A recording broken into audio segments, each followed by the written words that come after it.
Welcome to the Bucher and Friends podcast, co-starring 10-year NBA center Ryan Hollins. Couple bump fakes, leans in, shot blocked by Ryan Hollins.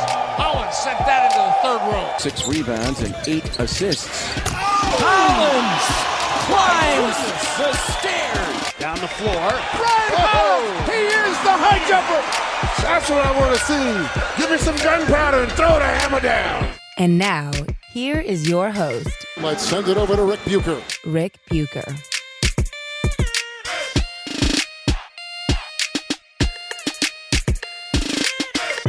Welcome to another episode of Bucher and Hollins, subsidiary of Bucher and Friends, part of the United WeCast network.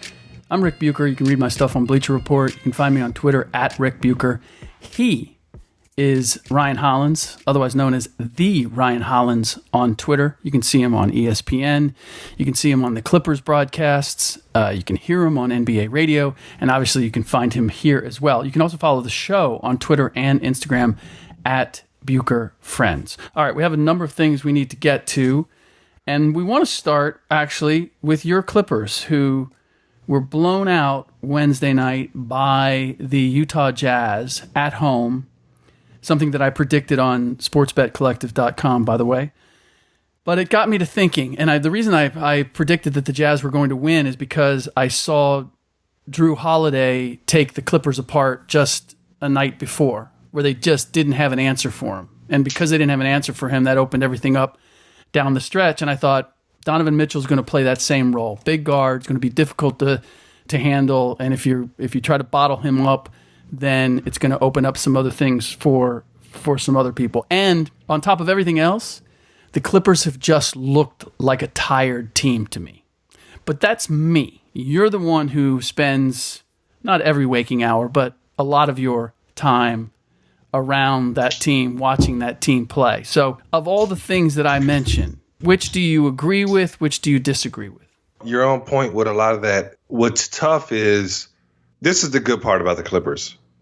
Their strength is in numbers, and it's hard to narrow in on a guy, and they can look really unstoppable, 1 through 10 when everybody's contributing, and it's like, gosh, we don't have a guy for a guy for a guy. Right. But now that everybody's playing hard, everybody's seeing them 2 or 3 times, they're falling into a situation where you look around and you go, where's the superstar? Right. Where's the guy that you just give the ball to after the ball moves around and somehow he gets the ball with, 7 or 8 seconds on the clock and he just makes a play. Yep. They're missing that guy, but the elements of the ball movement are there. And yet this is a team that has a lot of growth still, a lot of chances that where they can grow. So if it makes sense, there's still a chance for them to be better. Is it bad right now? Yes, it's really bad. Are they in danger of falling out of the playoff hunt altogether? Yes, because it's trending the wrong way. And they've made these comebacks towards the end of the game. But as you know, that doesn't necessarily – it's not like as of this moment, they're not signs that make you – they're not a confident comeback like, oh, they're going to kick tail once they get back. It's like, no, there's still real growing to do. And I think they're still finding the ways. Tonight – you had guys that were more assertive who hadn't been shooting the ball well. Avery Bradley, Shea Alexander really was aggressive and looked great tonight, but they're just having problems meshing right now, if that makes sense. And right now, when you go in numbers like that, it's got to be on the defensive end. They were struggling. What are the chances that they forgot who they are? That their early success made them start to think that they are a more talented group than they are? Because as you said, it was by numbers. I thought it was by effort. I thought they outworked teams. They came out, they jumped. If I'm not mistaken, early on when they were having their success, they were coming out and they were jumping on teams. And their defense was one of the things that led them. Whereas I watched them against the Pelicans in particular, they were scoring fine. I mean, they shot 50%. They lost that game shooting 50% from three-point range. They were 18 for 36. Defensively was where they dug themselves a hole early. Well, they're a team that, there's moments where you just say it's tough without a star because teams are, it's more so right now, it's about the teams around them. So when you pair up effort play for effort play, man for man, they're not just head and shoulders better. And there's something about when I give my best and you give your best, I'm not better. But if you're a team that's not better, you can say talent-wise, you can somewhat argue that everybody's playing hard. You got to do all the little things well. And that's what's missing. There's still a team, if that makes sense, that has to do all the little things well. And right now, like, the Pelicans won the 50-50 battle. Now, tonight, they hustled really hard, did all the good things, did everything you could ask, but Utah's game plan came into play. Rudy Gobert was a brick wall in the paint, but what they did is they gave up the mid-range jumper. And do you have 6 or 7 guys on your roster that can knock down a mid-range jumper with a guard on your hip? And the Clippers didn't. And on the other end, Utah got to the foul line and kept attacking and attacking and attacking. And then their defense warmed down, and they ended up getting some open threes. And, guys are NBA players. They made shots. Yeah, it's interesting because we've talked about the Nuggets and thinking that they're a little bit fool's gold because Jamal Murray is their go-to guy. Nikola Jokic is their best player. And I feel the same way about the Clippers in terms of where they are and like being at the top of the Western Conference or home court advantage. I could see them sneaking into the playoffs, but I look at their roster overall and I think of where we didn't expect them to be what they were. They surprised all of us coming out of the gate. We didn't think they were going to be that good. I just feel like they're coming back to reality a little bit, that they weren't going to be able to sustain what they did at the beginning of the year. Well, Doc Rivers has done an excellent job of just getting the guys ready. And now you're getting to a point where it's go time and the stars start to show up. The Kyrie Irvings come out. The Anthony Davises come out. And as everybody plays hard, everybody schemes for you. You go, because this is NBA basketball. You can be Brad Stevens, you can be Popovich, you can be Kerr. At the end of the day, you need a guy who can go and get you a shot. Right. I can draw up a million different ways to get you open, but you got to be able to go get a shot. And you got guys. The best players were hurt last year. Tobias obviously played, but Gallo hurt, Avery hurt, Pat hurt, all those guys hurt. They're still finding their rhythm. And then Rick, this isn't just a superstar guy getting back in rhythm. These are guys to where if they don't play well, they go to the bench. You know what I'm saying? And then when you go to the bench, you lose even more rhythm. But there's a guy behind you that's very capable. So if you don't earn, this is a team you still got to go out and prove and earn your minutes. So things will get better for the Clippers right now, but they're trying to weather the storm, man. Right. They are 24-20 as of right now in the 7th seed spot. They've got Utah right behind them. Probably the good thing for them is that I look at all the teams that are chasing them, and I suppose when the Lakers get LeBron back, you bump them up into the playoff picture. But the Kings, I'm not sure they're ready for prime time. The Timberwolves, clearly up and down. Pelicans, there's no reason for me to believe in them. I go down the list and I don't. There's room there. They should still be in competition for one of those last 2 playoff spots. Is what I would expect. You mentioned Kyrie Irving, and I wanted to get to this for a number of things. One, the Celtics beating the Raptors 117-108. It's a game that I'm going to go back and watch again. I listened to a lot of it. I was driving around, and I can't wait to watch it. But what a game and what a performance by Kyrie Irving. I want to start here because the week started with him being critical of his younger teammates and people then immediately jumping to Kyrie's not staying in Boston, something you kind of said at the beginning of the year. I don't know if you still feel that way. And then it was, all sorts of things unfolded. We saw a lot of the clips of the last play in the game the other night, not going to him, going to Jason Tatum. Tatum missed it. But what do you make of what Kyrie Irving has done this week, on and off the court? So for one, he belittled the leadership of LeBron James and had a real grown man move to go and call Bron and said, now I see how hard it is. Now I see when you were yelling at us and screaming at us and doing stuff, I see where you were coming from. And LeBron had to grow into a leadership role. And obviously he did it his way. And, you know, LeBron is a guy who kind of picks and chooses his moments of when he's going to play hard or not. And then you're like, how you going to scream at me about playing hard, LeBron? Like, I saw you just take a playoff. Well, right. Neither here nor there. But Kyrie now is in that same position. And, you know, Rick, forgive me if I'm wrong. He's saying, like, this was harder. And I say for a fact, I play with Kyrie. Kyrie learned from LeBron. LeBron brought a pressure to Kyrie in the playoffs, and where his legacy, his name as a baller was going to be in question. And he rose to the occasion and became unguardable. Unguardable, bro. And now it's kind of his turn, Rick. Am I not mistaken? You may not be mistaken. The cynic in me wonders, did Kyrie call LeBron, or I'm sure he called him. Did Kyrie let us know that he called LeBron? Did he lay out this scenario so that we see him as being on LeBron's level? That to me is the story behind telling this story, because that's the one thing that I know that kind of drove him out of Cleveland, which was neither LeBron nor seemingly anybody else regarded him as being on LeBron's level. And we can debate all day whether he deserves to be on that level or not, but he wanted to be seen as a franchise player. And in Cleveland, he was looked at as the closer to LeBron doing everything else. A lot like when Kobe and Shaq, when Kobe was ready for Shaq to move on, because Kobe's hearing, well, you know, Vince Carter, Penny Hardaway, Tracy McGrady, if they were in your shoes, they could have done what you did and they could have won those championships. And Kobe's like, let me show you.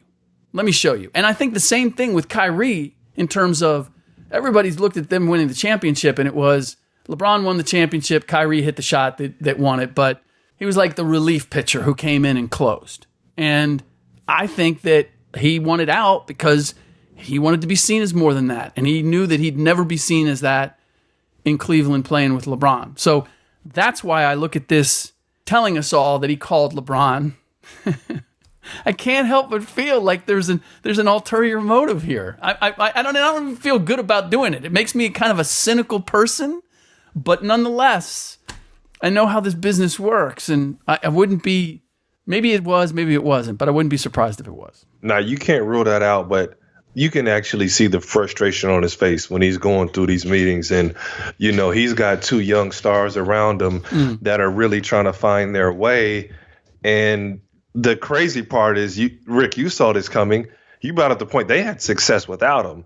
Right. And now he seemingly is the problem. But, you know, everybody's pointing fingers. And Kyrie has kind of jumped into this leadership role. And then he's looking back at Bron and going, dang, this was a little harder. Or like, okay, when I have to worry about more than just myself, you know, I get it, Bron. Well, I will say this. He has earned the right to speak his mind. The way he's playing, he's not just scoring. He's not just scoring at important parts in the game. He's not just carrying that mantle. He's doing a lot of things out there. He had 18 dimes tonight. And assists aren't everything. Can mean that you're dominating the ball too much. Guy has to get a certain number of hockey assists in my mind if he's really trying to orchestrate everything out there. Nonetheless, he's been doing a lot of work that I believe earns him the right to speak. The other part is, you know, I picked Boston at the beginning of the year, and then Toronto got off to the great start, and Kawhi is showing what he can do.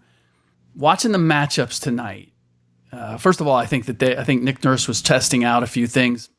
Ibaka and Greg Monroe together to see how that worked. How do they use Horford? What happens there? But the combination of Horford and Aaron Baines being able to spell and still have a big screen-setting physical guy who can shoot threes, and having Marcus Smart and Markieff Morris being able to put bodies on Kawhi Leonard that can at least make him work a little bit, I'm back to liking the Celtics when it comes to a playoff situation. I look at the pieces that they have, the collective experience they have, Kyrie as their closer, and I'm back to liking my pick from the beginning of the year.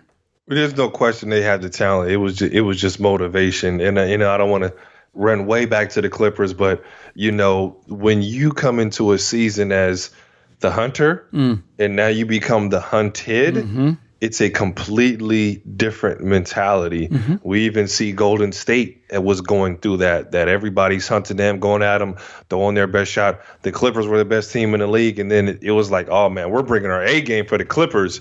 Are these guys this good? Are there 10 or 12 guys that play this good? Right. In Boston, they forgot that mentality. And Toronto's a team that still has very much to prove. Milwaukee's a team that's surging because they got a lot to prove. The Lakers have kind of gone for heads when LeBron was healthy. They go in and blast Golden State, to where we're looking around going, man, what's wrong with them? So there's really something to be said, Rick. If I'm not mistaken, I think that's a real theme in the league right now. Yeah. Yeah, no doubt. There's trying to keep yourselves healthy, trying to keep yourselves together, knowing what you're capable of, but not having the requisite ability to bring that every night. I wonder if there's anything else. I immediately start to think about the barrage of three-pointers and whether that's playing a part in these games too with some of these better teams that we're seeing upsets. I mean, the Atlanta Hawks have beaten some good teams. Hey, did Kawhi Leonard score an and one and scream? Oh, interesting. As I said, I haven't gone back and watched it. He's excited. He's human. There's a pulse. Where was it? Where was he? There was one of the arenas where when the Raptors turned the ball over, they played Kawhi's laugh over the PA. Oh gosh. Yeah. Shots fired. Hey Rick, I'm telling you, I'm watching this game back. This was a playoff game, dude. Oh, without question. They went back and forth. It was all three games that they've played so far have been tremendous. I am praying that we get the Celtics and the Raptors in the conference finals, in the Eastern Conference Finals. We've got to have it. Well, the Celtics trick off. I don't know if they'll be that 2 seed. Yeah, I'm not worried about them having to go someplace to win. Well, I'm saying if you want them to match up. They'd see each other. Yeah, earlier. we don't want to see it. Yeah, we don't want to see it too early. Yeah, no, that's a good point.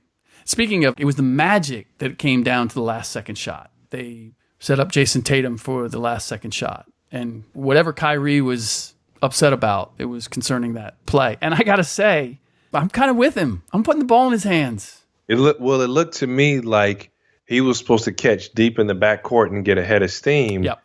And since the guy pressed him back there, Hayward went to the second option. He thought that the inbounder was going to wait, and then he was going to sprint and catch it on the run. Right. And he just threw it to Jason, and he tricked off. Yep. Oh, gosh. By the way, I don't understand why. I mean, I guess the concern of being trapped, but running that back screen and having the guy run the sideline and inbounding it, like, I don't know how you defend that. He's going to get the ball. He's going to get the ball on the run. Well, apparently it worked, man, because he looked away from it, Yeah. Yeah, maybe he was thinking about a 5-second count, which in my mind is not a bad play at all.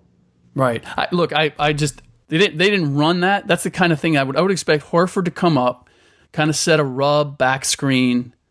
Kyrie slices off it down that sideline, and you just inbound it ahead of him.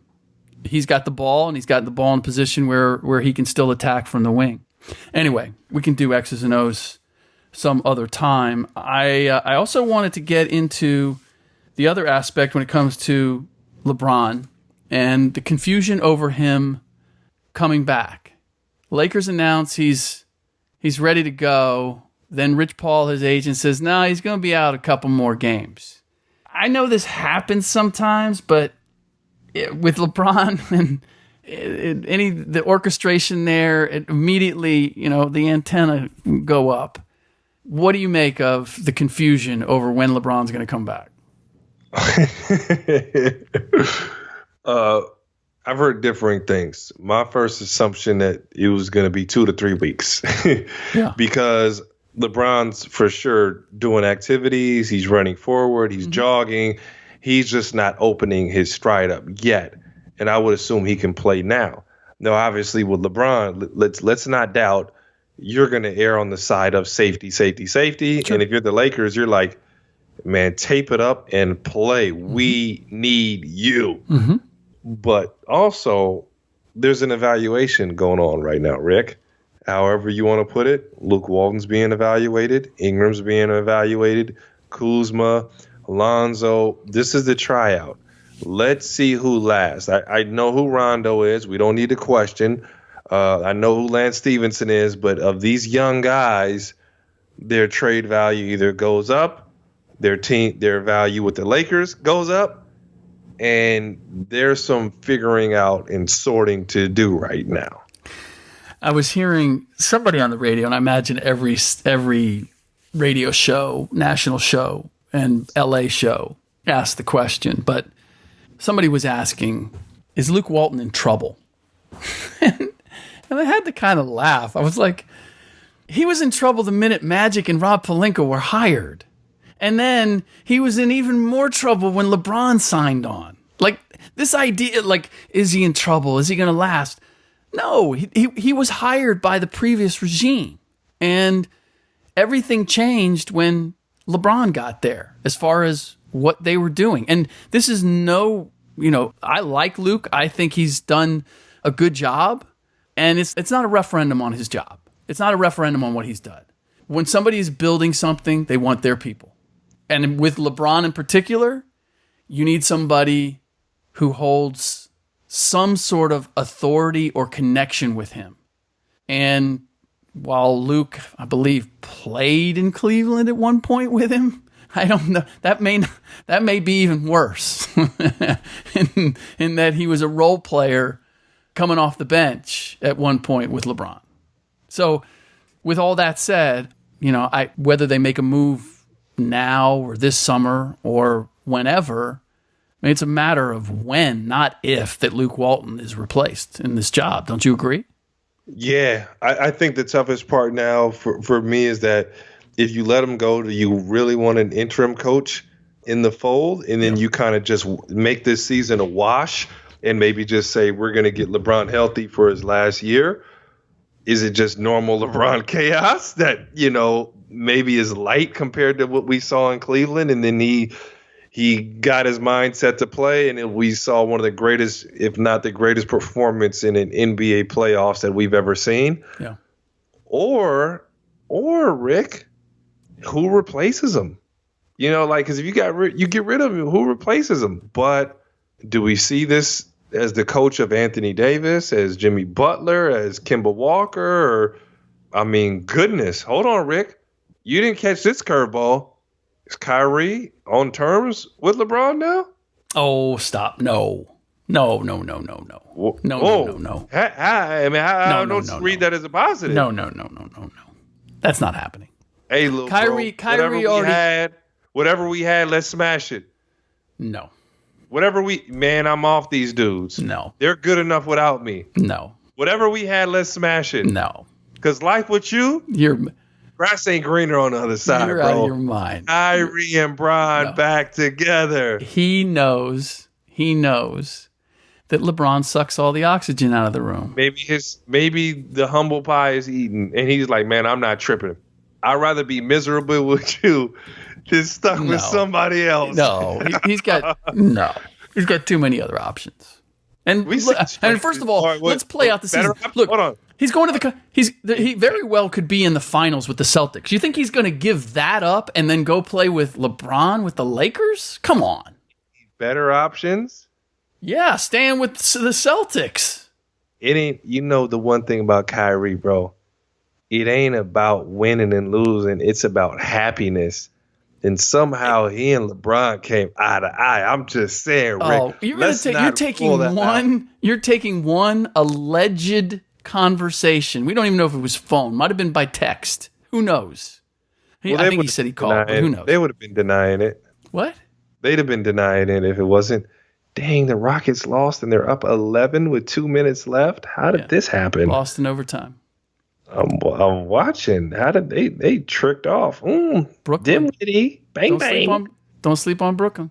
Brooklyn is the Eastern Conference version of the Clippers. The difference is they're in the Eastern Conference. Decent call without without the Clippers have better names. But I mean, but dang, Daniel. By the way, Hey, we never talked about this. Mr. Insight here on the Clippers. We never talked about Blake coming back with Detroit. You too busy asking Chris Kaman about that. Kaman played with Blake, right? Yes, I think so. Yeah, I feel like they did. Maybe, yeah. When Blake first got there, I'll double check that. In any event, what's the deal with Blake and with Steve Ballmer? What'd you make of all that? He played it off as that's my routine, but you can't tell me there wasn't a little heat behind that. I'm not acknowledging you. Both are correct, though. In terms of that, both statements are correct. One, it is his routine. Two, I don't know if he would shake Ballmer's hand if the opportunity had presented itself elsewhere. Both are correct. Oh, he lied. No, he didn't lie. That's his routine. Right. When I walked on the court, Blake was on one already. I said what's up to him, but he had the look in his eye, man. He had the eye of the tiger was live. When you look at a situation with Blake and the Clippers, for one, there's no easy way to break up with your high school sweetheart. There's no way you're going to do it. There's nothing amicable. And especially, bro, after y'all had a tough breakup already, and then y'all conclude you're going to get married. I'm going to sign you for 5 years, and then I let you go. And I think there's reasoning on both sides that are legit, and I think there's fault on both sides. Because if you're the Clippers, everybody go, he should be thanking him because he paid him the money. No, and no. Blake had offers elsewhere, so they offered him a career plan and happiness and all this stuff to stay with the Clippers because he had a foot out the door and there's a commitment. Granted, it is a business. You need to be thankful for what you have, and you shouldn't have been trusting the people. But look, man, you don't sign them without doing a level of we want you, we need you. You know what I'm saying? And then the deal came on the table that they couldn't refuse. Mm-hmm. So I just believe it's kind of the milk is spilled, bro. It's all over the place. Like there was nothing peaceful about that. I just had this conversation with an NBA owner about this very subject, about why teams don't trust players with the truth. You don't have to say, we love you, we want you here forever, da-da-da. Say, look, we love you, we hope you're going to be here, but you need to know that if we find a better option, we'll upgrade. If things change, things could change. Let me trump that, Rick, because if you say that and the Phoenix Suns are saying, we want you forever, this is a billboard, darn it, you're going to retire and be partial owner of this deal one day. I'm not going for the person who maybe told me the truth. Shoot, my relationships, what's funny is that my basketball agent, he's got things rolling now, but he was the agent that you just mentioned. That was his style, that he told me the truth, and he's lost several clients and a lot of money because of his integrity.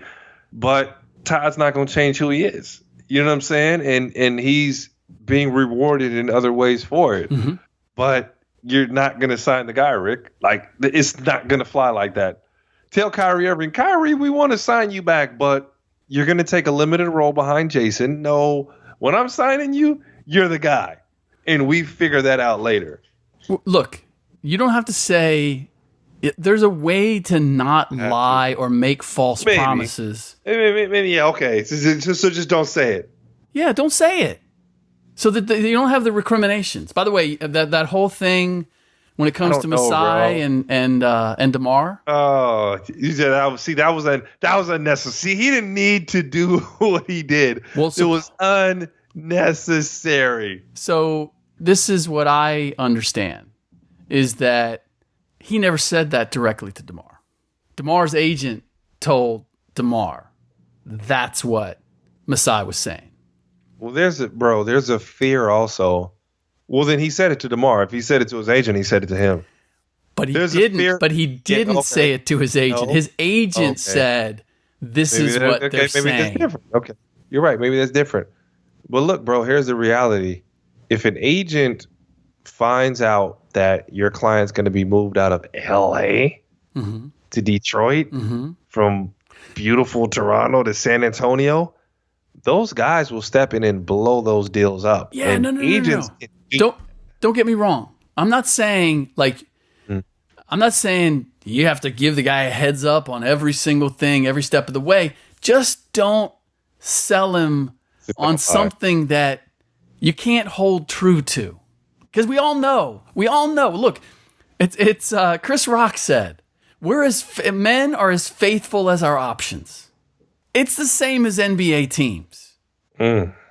You're committed to each other until something better comes along. Damian Lillard loves the Portland Trailblazers. And he said, I don't want to go anyplace else as long as they want me here. Because he knows that the Portland Trailblazers and Adidas, he's set up. He's the man. He's at the headquarters. Yes.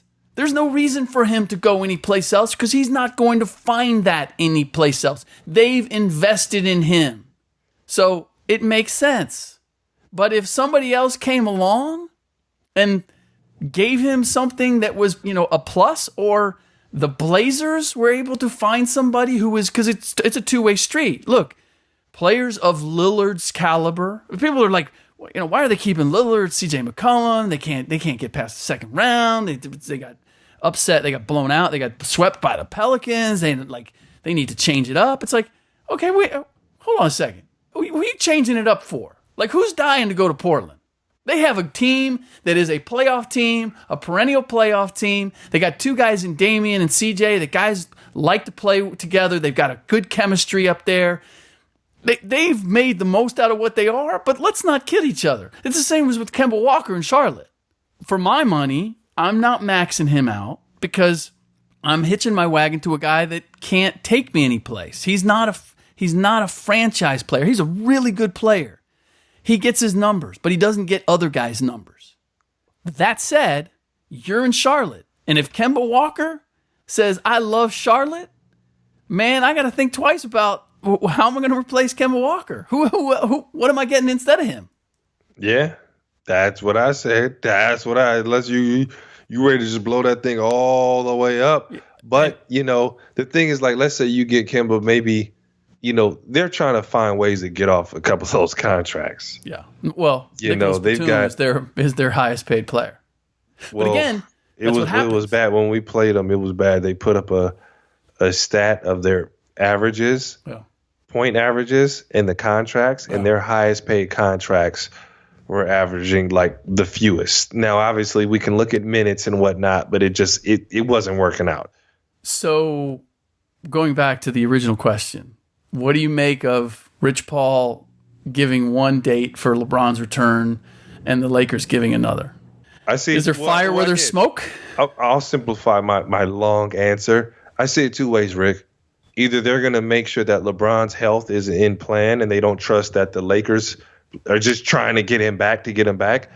And also it could be a power play where LeBron's kind of tapped out on the season and said, now how bad do you need me? Are we going to be on the same page here? Because look at you, Skip Bayless. I ain't joining this project here. Skip apparently tweeted out something. This is one of the funniest sidelines. It's Richard Deitch, I think, is with The Athletic now. He used to be with Sports Illustrated, and he covers the media. And he takes every opportunity to bust on Skip Bayless.